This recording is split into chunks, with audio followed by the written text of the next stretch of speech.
полит토크 정치평론입니다. 어제 오후 정말 황당한 법원의 판결이 나왔습니다. 우린 한다면 해 라고 국민을 향해 도발하는 것 같습니다. 오늘 주제는 황당한 이재명 무죄 배경, 대통령 탄핵은 어디로 일부를 보내드립니다. 시청하시는 도중 구독, 좋아요 부탁드립니다. 3월 26일 온 국민의 관심이 집중된 이재명의 공직선거법 2심 판결이 1심 징역 1년 집행유예 2년의 판결을 깨고 모두 무죄로 나왔습니다. 바랐던 바라지 않았던 국민 모두의 예상을 깬 기가 막힌 판결이었습니다. 최은정 재판관은 나 두껍게 공소사실에 대한 증명이 합리적 의심이 있을 정도에 이르지 못해 이는 범죄 사실 증명 없는 때에 해당해 무죄를 선고한다고 밝혔습니다. 많이 들어본 논리입니다. 올 초 송철호, 황운하 등이 울산시장 선거 개입 2심에서 피고인 전원 무죄를 선고한 판결과 빼박 판결입니다. 지난 2월 4일 같은 서울고법 형사 2부는 공직선거법 위반 등 혐의로 기소된 송철호 전 울산시장, 황운하 조국혁신당 의원, 당시 울산경찰청장에게 각각 무죄를 선고한 바 있습니다. 청와대 민정비서관실 등을 통해 경찰이 수사에 나서도록 지시했다는 하명수사가 핵심인 이 사건은 1심에서 송철호, 황운하가 징역 3년을 선고받은 바 있습니다. 2심 재판부는 유죄의 의심은 들지만 확증이 없다는 묘한 논리로 1심의 증인신문 신빙성을 추가 신문도 없이 배척해버리고 무죄 판결을 내렸습니다.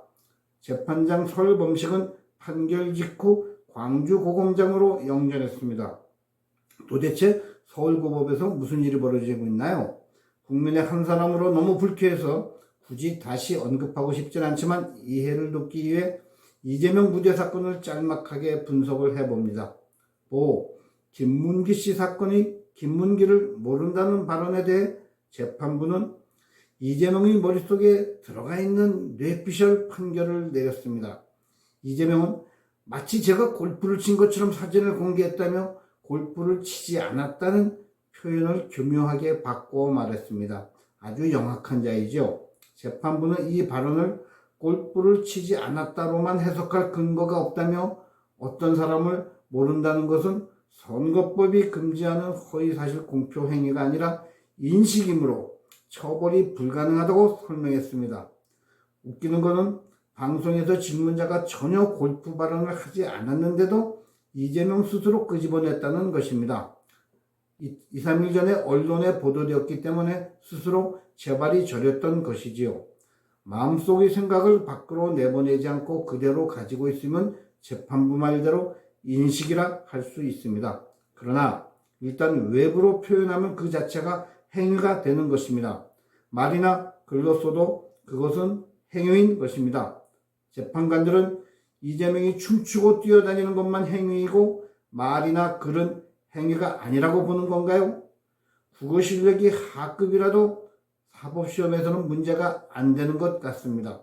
논리가 부족한 것은 수리탐구 실력도 수준 이하임을 드러내고 있습니다.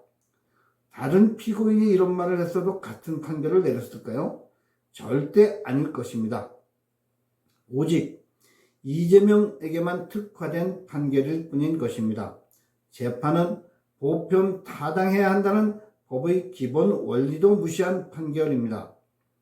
피의자에 대한 판결문이 아니라 마치 변호인의 변론을 보는 것 같습니다.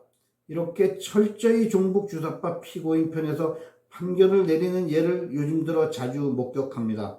그만큼 사법부가 좌편향으로 기울었기 때문일까요? 아니면 그에 더하여 부정부패 재판거래까지 깃들인 카르텔화가 되어서일까요? 2006년 성남시장 선거 때 이재명의 선대위원장을 지낸 그의 최측근 중의 하나인 김인섭이 백현동 사건으로 징역 5년형을 받고 복역 중에 있습니다. 이재명은 김인섭이 개입한 민간회사에게 누구도 감히 하기 어려운 4단계 종상향 지목 변경을 해줘 민간업자로 하여금 수천억 원의 개발 수익을 올리게 해주었습니다. 자연 녹조를 준주거지역으로 용도 변경해 준 것입니다. 개발 사업에서 가장 중요한 것이 인허가인데 4단계 상향은 그 누구도 엄두도 내지 못할 조치였습니다.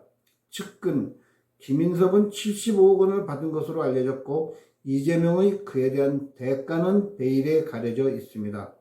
지목 변경을 왜 해주었냐는 질문에 이재명은 국토부의 협박 때문이라고 한 것이 허위사실 유포로 1심에서 유죄가 나는 것입니다.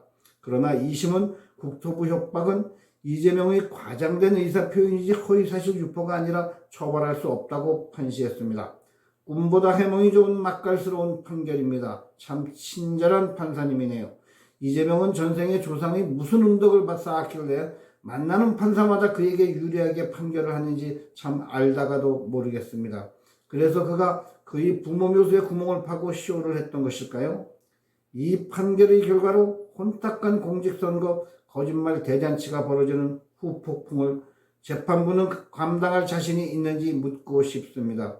무책임하고 뻔뻔하게 대법원에서 유무죄를 가리면 된다는 심보인가요?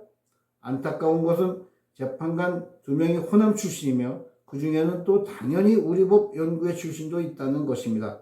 정치적 편향성을 판결에서도 그대로 노정한다면 국민들이 공정한 판결을 기대할 수 있을까요?